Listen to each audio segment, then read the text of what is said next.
A Lake Erie Island resort becomes the site of a deadly terrace collapse. Volunteers care for the injured. Well, there's blood and guts all over, and you have to stay focused. And try to free those trapped inside the fallen concrete structure. As emergency medical crews take to the air, for a trauma patient, they have a golden hour where you need to get them to the trauma centers. They realize that if they're to save lives, they are in a race against time.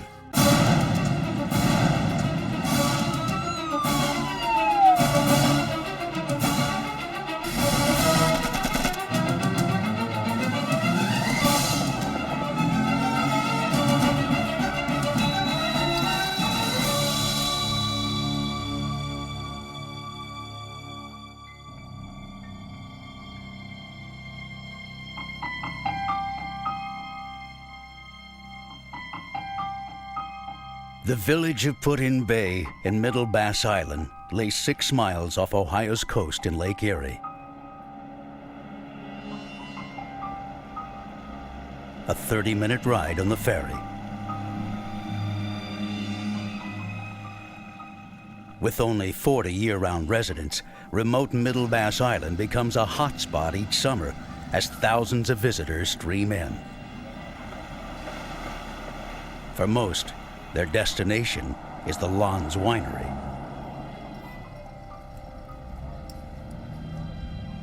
The weathered limestone and brick building was built in 1866. Over the years, additions were made, including a lakefront terrace in 1964. Unfortunately, Ohio law does not require inspections of existing structures, regardless of age or wear.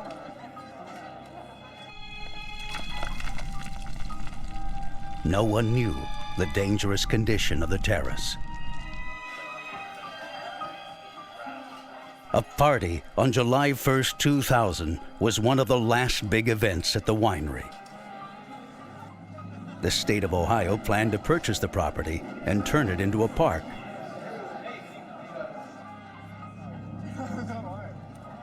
"25-year-old Beth Roach joined several friends on the terrace to celebrate the long weekend. The weather was great. I remember it was a beautiful day. And I just remember the dance floor was busy. It was, we were just people watching and taking it all in and having a drink and just kind of going with the flow of things. Ken and Joellen Reilly were enjoying the weekend with friends. Our friends were up there with us, and a lot of people from our hometown were there. And we were really enjoying the situation. They had a band and a great company, the people, and enjoying ourselves. And didn't think that anything was going to happen to us that we didn't appreciate or didn't like that day. Linda Shull was enjoying a romantic getaway with her fiancé, far away from her hectic career as a nurse. Every year around July 4th was an annual event for a group of friends to go over to Middle Bass and go to the winery, listen to the band, have a good time. So it's been a lot of fun. Unbeknownst to the partygoers, disaster lurked beneath their feet.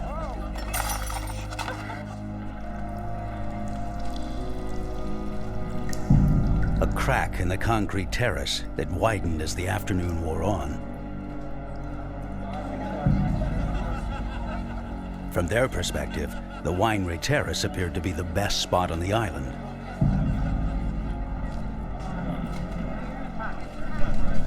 I heard this loud rumble, like thunder, and then I saw the crack. And the crack was just coming right towards me.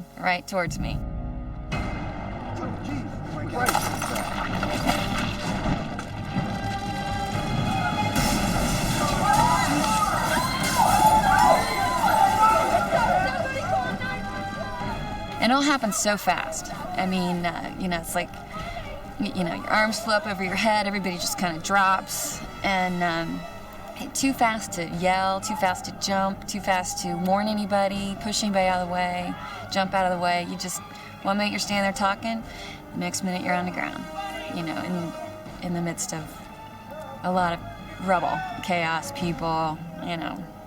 It happened that fast. With no warning, the Lawns Winery terrace had collapsed. One of my most vivid memories, visuals, is a visual I still see from time to time. I'll never forget this, but, and I can't imagine what it was like for them, but the people that didn't fall, that were right on the edge, just the looks on their faces as they were looking down over everything, that was very poignant to me, because they were just horrified. And I can't imagine what they were seeing, because all I could see was just the small area around me, because I was on the ground, so I couldn't see the whole span. It was impossible to know how many people were buried under the avalanche of rubble. Tables and chairs, twisted rebar, and jagged hunks of concrete plunged along with them, 20 feet into an unused wine cellar. It was a scene that defied comprehension. It seemed like everything was just in slow motion. And looking down, first of all, just the depth and how far those people were. They were hurt and they were crying. And then you could see men like pushing and moving the concrete, and there was a pot machine. And I mean, you could just see all this chaos and these people that were hurt.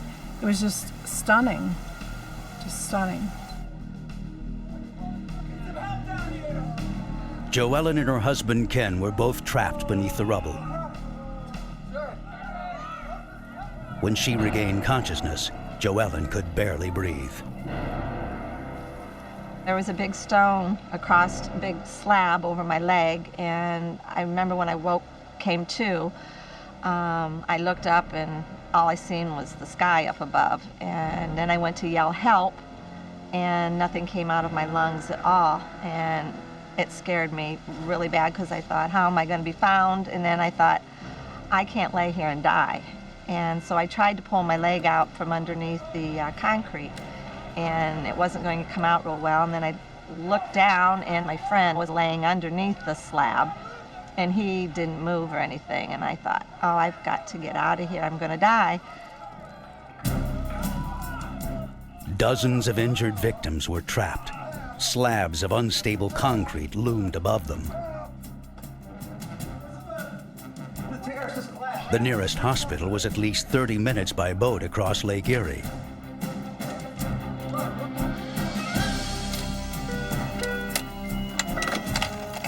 Emergency? The Ottawa County Sheriff's Office took the call.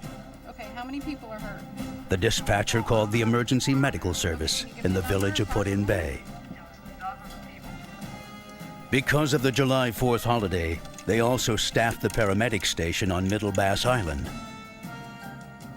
They could be at the site in minutes.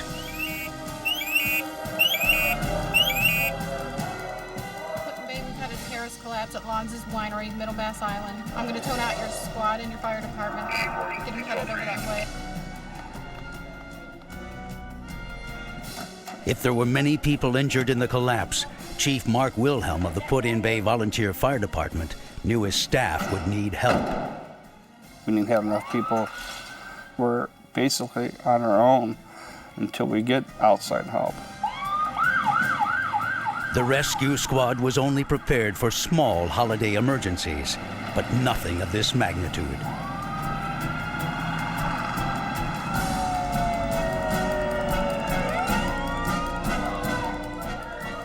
Phone lines all over the island were jammed with those seeking help.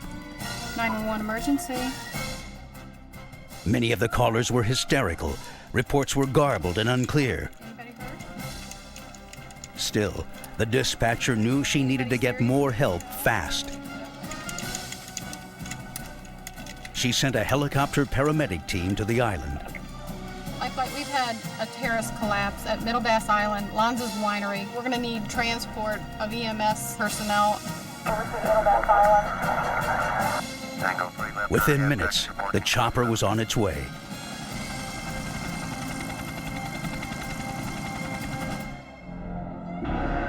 Ken Reilly regained consciousness and realized he was pinned between chunks of concrete, unable to move. I couldn't move, my arms were pinned down, and there was a lot of weight on me. I couldn't breathe real well. And I had, which actually I think saved my life, is I had a 50-gallon drum, which they were using for trash, that was up on the deck, was laying over my body, and then I had a big slab of concrete on top of it, and it had me pinned down. And there's a lot of dust settling in my face because I couldn't wipe it away or anything, and I couldn't see real well. Put-in-Bay rescue workers arrived to find the victims buried in the rubble. They couldn't tell how many people had been injured or trapped in the collapse. The helicopter pilot arrived over the island and saw the extent of the collapse. He advised dispatch to send out a mass casualty alert. We've got mass casualty injuries on Middle Bass Island. We've had a terrace collapse at Lonza's Winery. Do you have the mass casualty trailer there at your station? As the dispatcher spread the alert, he landed a quarter-mile from the site. Julie Goins is a flight nurse for Life Flight. We saw that there was a collapse at Middle Bass Island. All available crew report to Life Flight. I reported to the helipad where once I got there, the whole mood, you could tell that it was very serious. From the hospital doors, it would take each helicopter 15 minutes to get to the island. The Coast Guard, on patrol in Lake Erie, was also dispatched to the scene. On board was Petty Officer and Medic Jennifer Zawistowski. When we got that call, we knew we weren't coming back for a while. We were going to be out there and we were going to be doing our job and saving people as best as we can. The Coast Guard took off at full speed.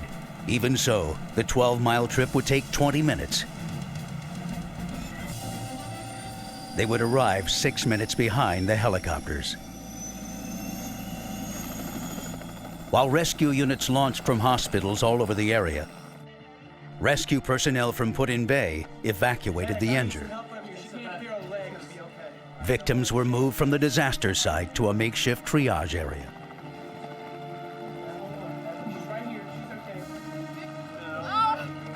Joellen Reilly was one of the first patients evacuated from the scene. Both her lungs were punctured and her ribs protruded from her chest. Joellen was afraid she was dying. She gave paramedics a message for her family. I told her to tell, this part does bother me. I told her to tell both my sons that I loved them. That's probably the hardest, because I didn't know how bad I was. I didn't know if I was going to make it. Joellen was immobilized on a backboard. She needed to be taken to a trauma center quickly. Police cordoned off the area. Only rescue personnel were allowed in. Gary Robleski was a college football coach vacationing on the island. He was also trained in first aid. We need some powerful people down there because there's no cranes, there's no chains, there's nothing except human strength to pull these people out before they die. Until rescue teams arrived from the mainland, local crews would have to rely on brute strength and common sense.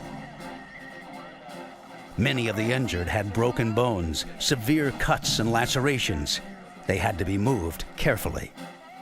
And you've only got so much time, and if you've moved the concrete the wrong way and that pressure comes off those veins and arteries, the person could go into shock within probably 15 to 30 seconds.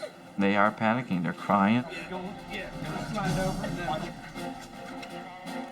Flight nurse Julie Goins knew that time was critical. Got you, okay? We don't want to waste any time. For a trauma patient, they have a golden hour where you need to get them to the trauma centers.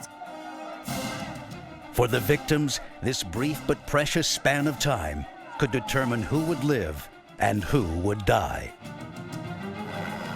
As helicopter crews raced to the scene, and before disaster became a tragedy. On July 1st, 2000, a festive afternoon of wine and music turned into a nightmare.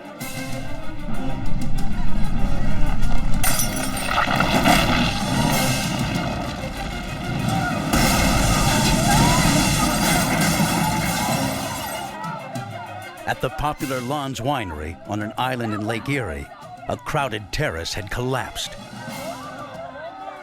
With no warning, dozens of people fell over 20 feet into an unused cellar.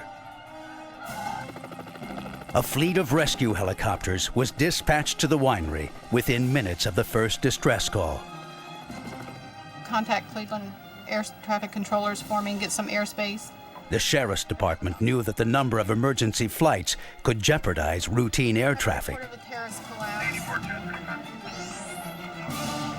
Flight controllers in Cleveland had to clear the flight paths quickly.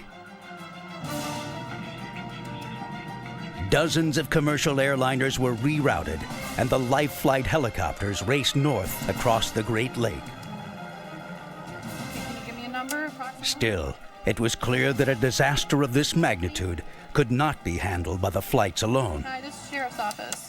We've got Catawba Fire en route with their mass casualty trailer. We've had a terrace collapse at Lawns Winery. Can we get a ferry boat to transport that over there? Ferries of all sizes were called into service to transport personnel and equipment. Couple squads.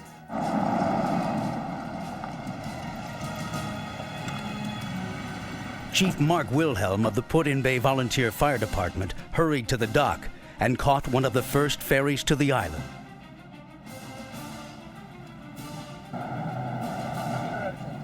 As his 5-minute crossing began, the chief called for an update.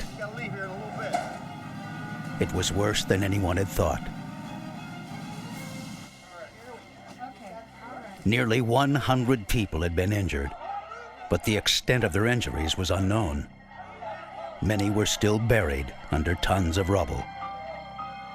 We're going to need to stage approximately 20 to 25 squads somewhere down there in your parking lot area. Critical patients like Joellen Reilly had to be evacuated quickly. Joellen indicated to Nurse Linda Shull that she couldn't breathe.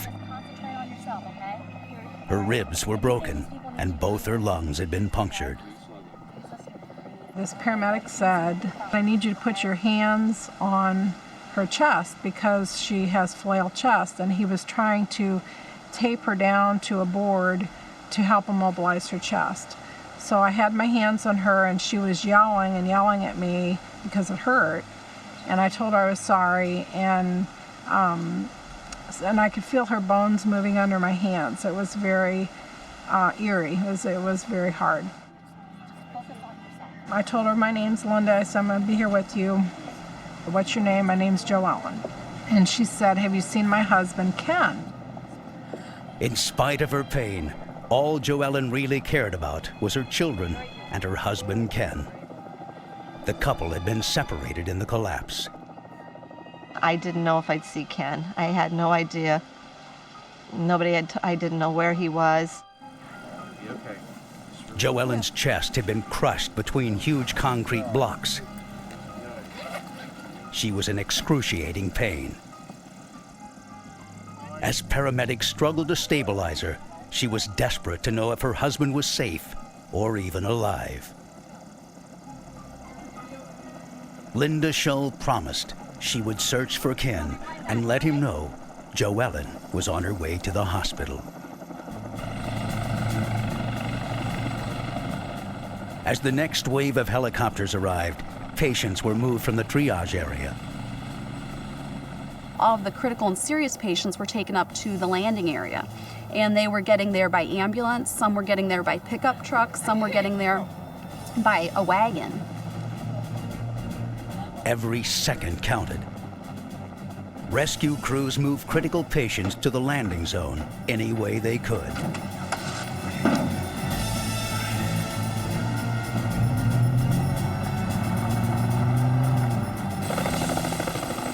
Joellen Reilly was one of the first victims evacuated. Paramedics would stabilize her on board. Our goal is to get them out of the scene as rapidly as possible. This was where we had to triage through the sickest and determine that they were the ones that needed to go first. As the Life Flight helicopter raced for the mainland, Joellen Reilly could only think of her husband. When I was on the helicopter looking out the window, I realized, where's Ken? Is he in the same shape I am? Is he alive? I had no idea. At the same time, Linda rushed back into the collapse as she had promised. On three, 1. She found Ken Reilly pinned under jagged slabs of concrete. You got a medic out here? I was in a lot of pain, but I wasn't worried about my pain because I could breathe fine and I knew that I was going to make it at least. And I was worried about my wife because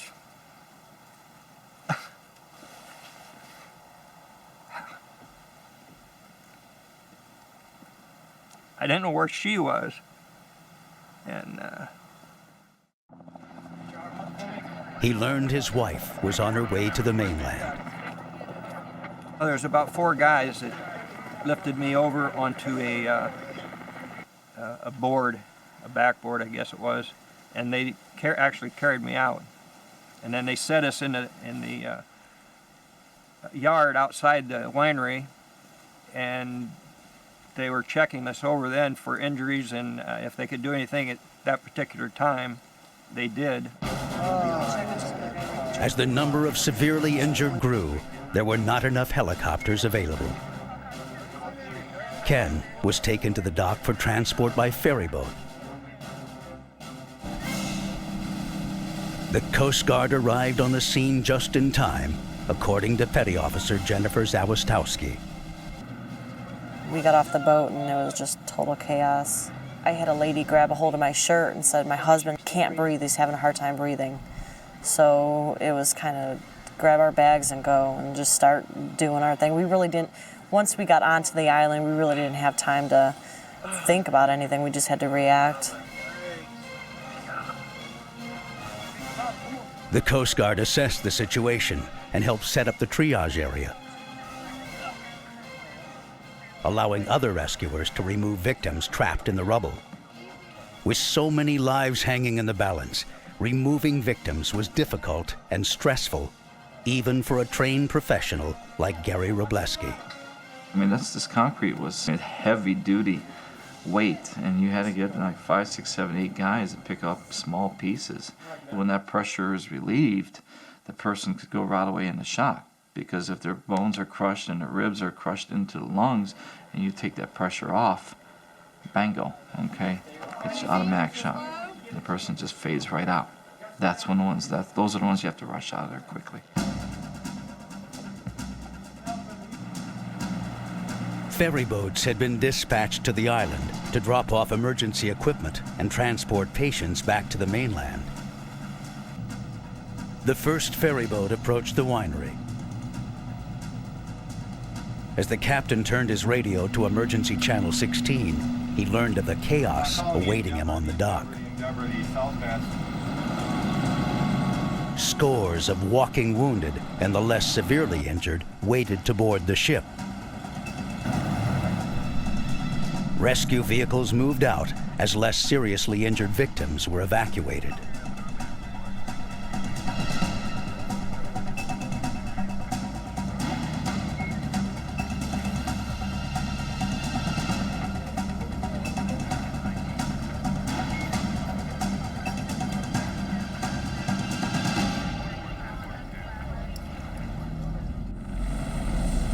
The most serious cases were transported to the mainland by helicopter. Despite the chaos, and with dozens of rescue teams deployed, a system began to emerge. when we were landing, it was amazing. There was just helicopters everywhere you could see, and they were lined up 5, 6 in a row at the landing strip. It was an assembly line. The helicopter would land, the crew would get out, we'd load 2 more in, we'd shut the doors, they'd be on their way. Another one would just be completing their loading process. In the meantime, another one would be landing. They were coming in, they were leaving. There was another one coming in. It was nonstop. There was never a break in the action where you were sitting around waiting for a helicopter.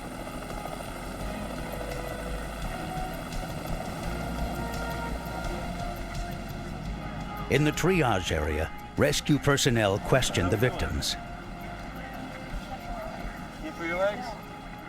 Many were disoriented and confused.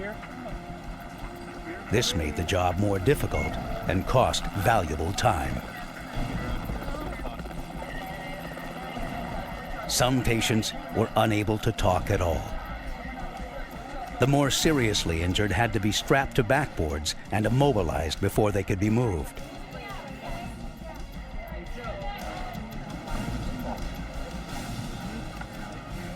Beth Roach struggled to respond to questions, but the pain was too great.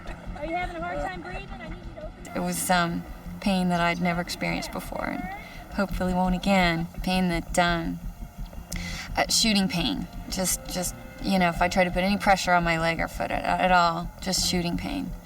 And just if I tried to move it, that's why the biggest thing was trying to straighten it. If I tried to straighten it, I mean, let alone putting any weight on it. If I tried to straighten it, the pain would just shoot up through my side. For paramedics, it was an indication that her pelvis had been crushed. Pick her up on 3. 1, 2, 3. They decided to put her on the next available flight out.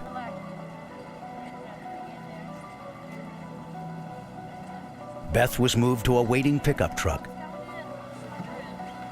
They had to hurry. She needed to be stabilized. But even the slightest movement was painful.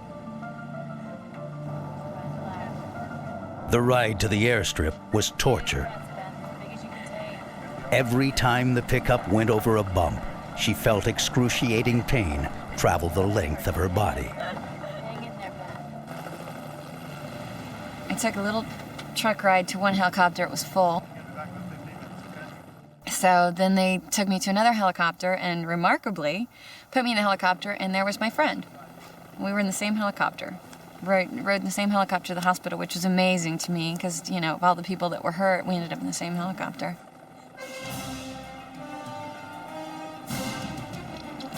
The life flight helicopters raced back to the mainland.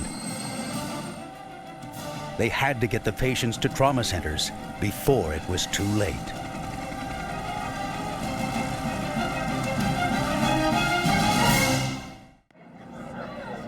On the afternoon of July 1st, 2000, an island resort in Ohio became the scene of a mass casualty incident.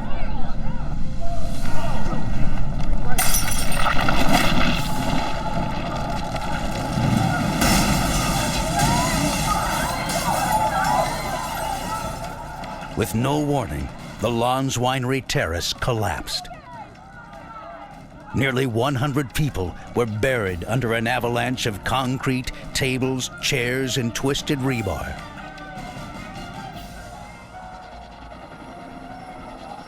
Medical helicopters transported the critically injured to the mainland.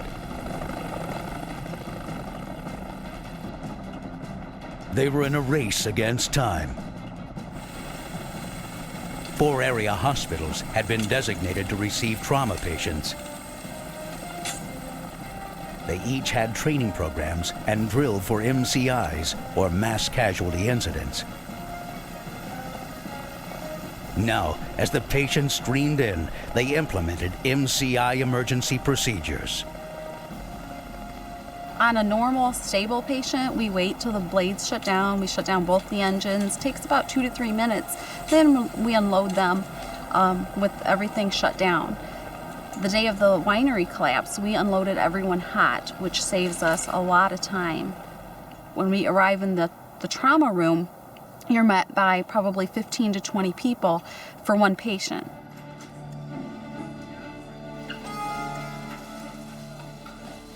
The emergency room staff at St. Vincent Mercy Medical Center in Toledo, Ohio, had prepared for the worst. Still, it was impossible to predict the scope of the injuries, according to Dr. Scott Zgrabik. I think part of being in the ER that all the ER doctors adapt to is that you have that fear every day, that there's going to be something that's going to come in at that moment that you're not going to be able to figure out quickly enough, or that you're not going to have the facilities for. The first patient to arrive in the emergency room went into cardiac arrest. Do you have a radio pulse?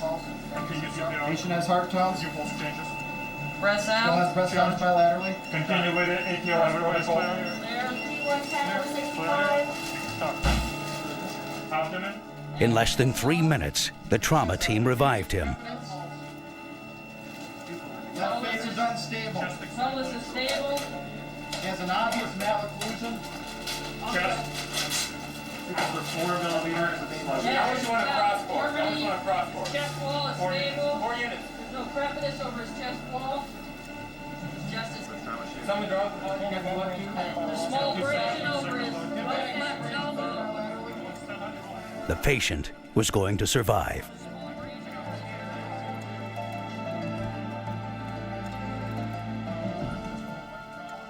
Minutes later, their next case arrived.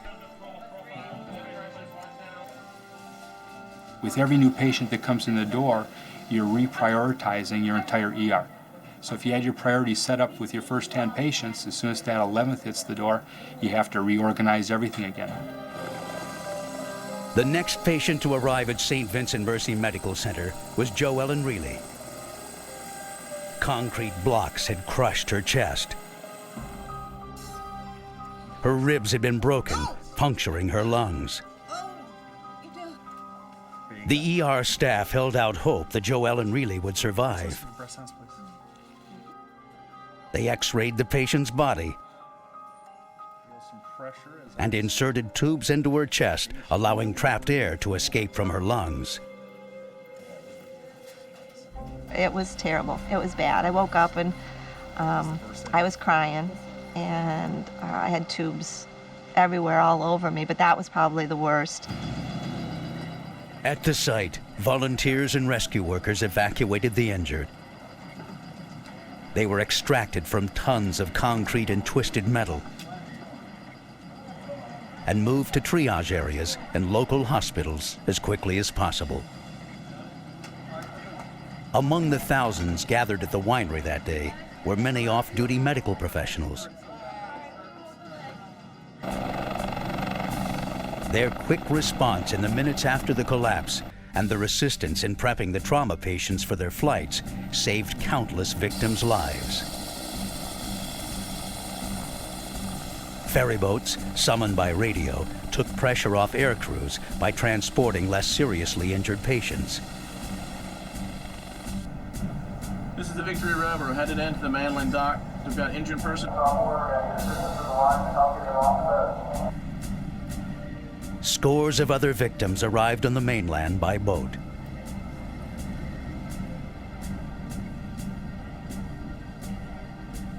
They were placed into waiting ambulances and rushed to emergency rooms and makeshift trauma centers throughout the region.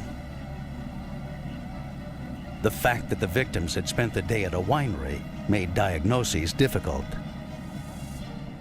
When you have an intoxicated patient, they're an impaired patient.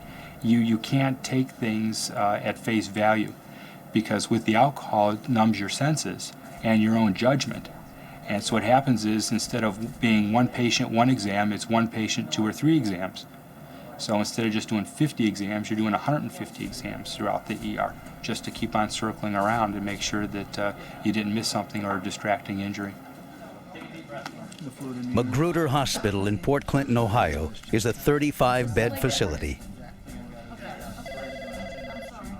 46 victims of the winery collapse flooded in slightly less than 2 hours. Right, yeah, we got several patients. Hold on one second, Rich. We got several patients coming now. Yeah, Magruder was this, I kind of imagine it like a MASH unit, like you see on TV. people running around, injured people was laying here, there, wherever, in the hallways. Some were limping around, some were on beds, couldn't be moved. Can't feel it. About a dozen doctors and 50 other staff rushed to the hospital to tend to the victims. At times, they wondered how many more patients would arrive. Can't wiggle them all? I thought I would stop seeing patients after a while, but they just kept coming.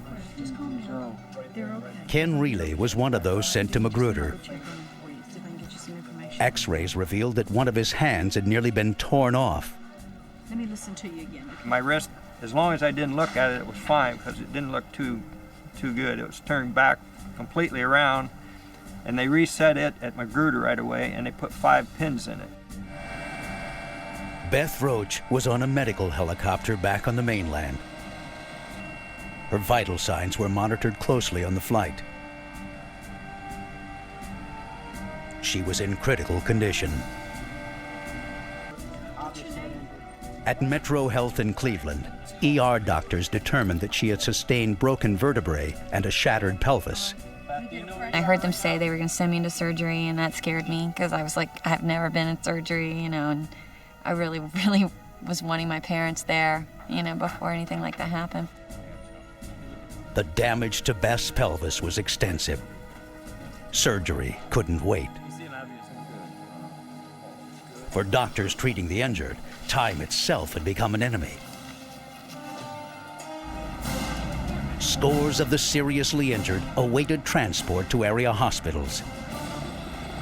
Rescue personnel on the scene hoped they could get them help in time.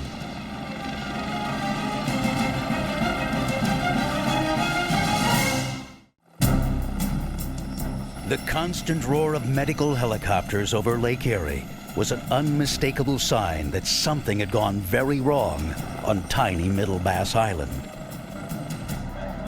Patrons of the Lawns Winery drank and danced on the terrace. Just before 5 p.m., the unthinkable happened.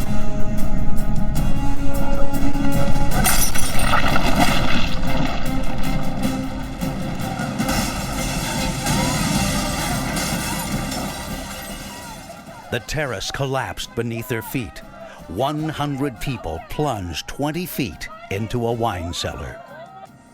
Emergency crews and volunteers worked non-stop, transporting victims to area trauma centers. They loaded victim after victim into air transports, working as quickly as possible. They had to make every second count. We'll do a lot of interventions in the helicopter. We won't waste a lot of time on the ground doing things that we can do while we're en route to the hospital. Cleveland Center, this is Light Flight 1. We are inbound with 2 patients.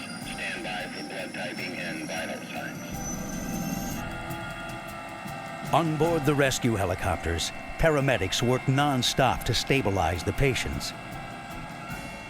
They started IVs to hydrate the victims and prevent shock. They matched blood types and radioed the results to waiting hospitals so blood supplies would be on hand when they arrived. After 90 minutes, the situation was under control.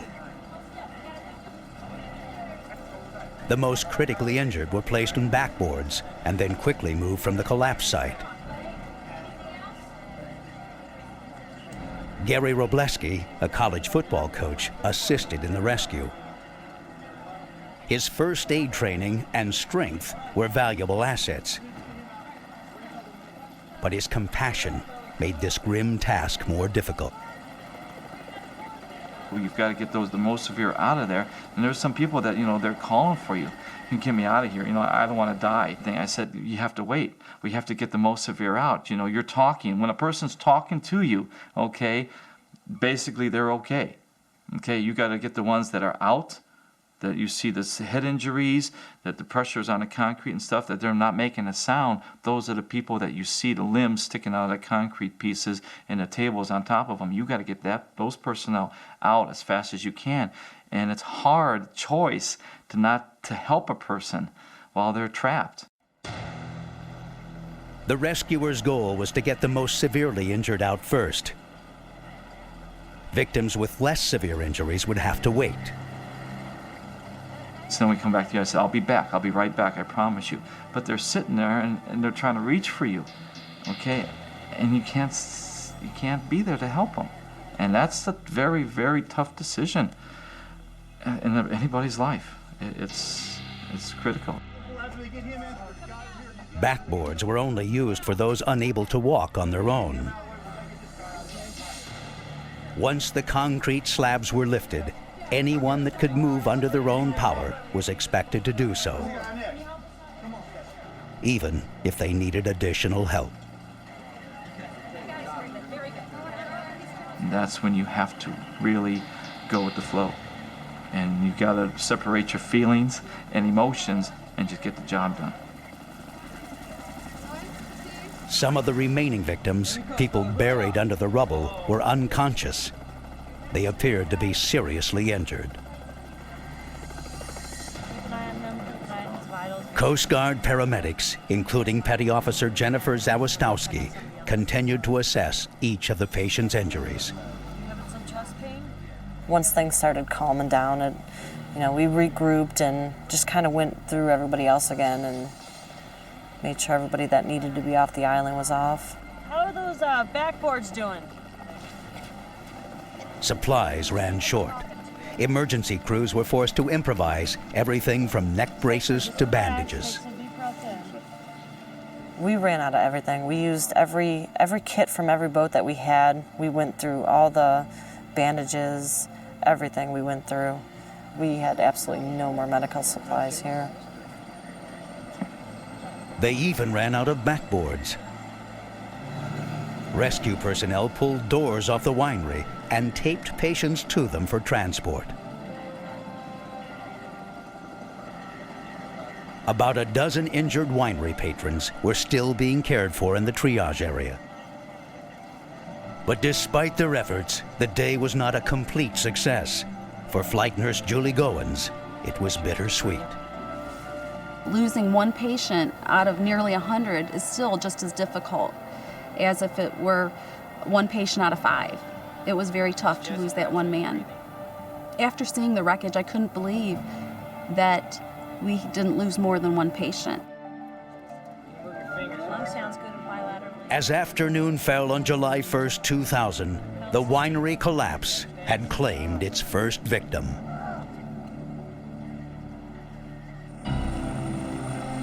Emergency personnel from across northern Ohio were dispatched to the scene of a mass casualty incident. 100 people had been injured when the terrace of a winery collapsed. At the site, Chief Mark Wilhelm of the Put-in-Bay Fire Department brought in a dog to search for any hidden victims. I checked all that area there. The only thing we gotta watch is things falling off.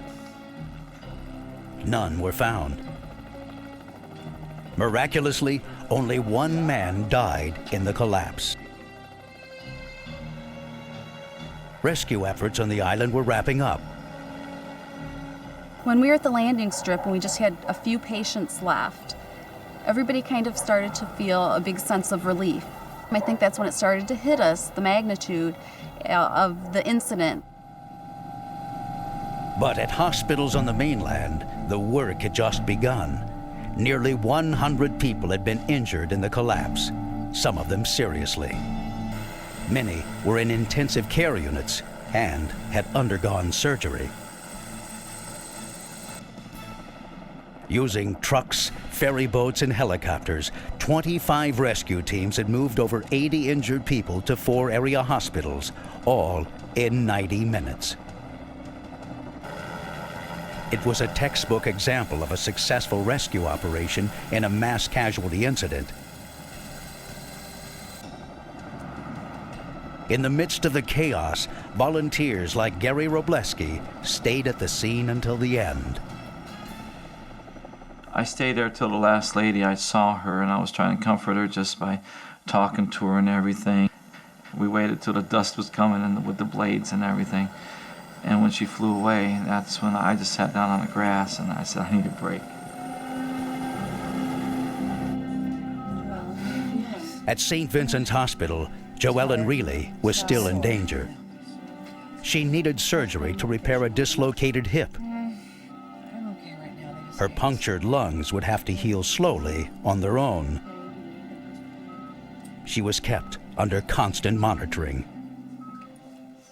Certainly, we realized that she was somebody who was sick enough that might not make it. And a lot of times, initially, you don't even have a good idea of the extent of their injuries. On the other hand, the fact that she was awake and alert and able to move all of her extremities is reassuring to us. At Magruder Hospital, a second examination of Ken Reilly's x-rays revealed his back was broken. He would need further surgery. If you have somebody that has an unstable spine, such as Ken, and he gets up and starts walking around, or it collapses further and pushes into the nerve roots, then you have paraplegia or nerve damage, and that would be worse than the disaster itself. But Ken was only interested in finding his wife. In response to his persistent concern for Joellen, the nursing staff had tracked her down at St. Vincent's. Despite the risk, Ken insisted on being transferred by ambulance to St. Vincent's so he could be with his wife. My nurse asked me if I wanted to go up and see my wife. Of course, yeah, I haven't seen her for so long, and I wanted to see how she was doing. And it was good therapy for both of us to be able to see each other. They wheeled my bed up to her room, and neither one of us could hardly move, but eye contact was said a lot that day. They reunited us then, and that was the first time I'd seen him. And they backed the beds up. We were feet to feet, and we both just did a high five to each other, and it was pretty emotional. Today, Joellen and Ken continue to deal with their injuries. Once avid exercise buffs, they sometimes find it difficult to get up in the morning. Still, they are grateful to be alive and to have each other. You need to know what people have done for you, and without some of the people, you owe everything to them, you know, to be alive.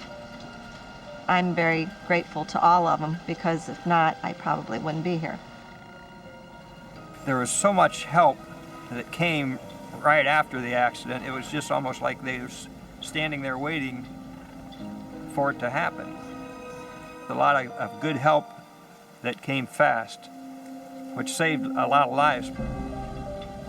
The training and quality of the emergency medical services and hospital trauma care has helped Joellen and Ken rebuild their lives. A year later, Beth Roach helped arrange a gathering for survivors of the winery collapse to thank the medical and emergency workers for their dedication.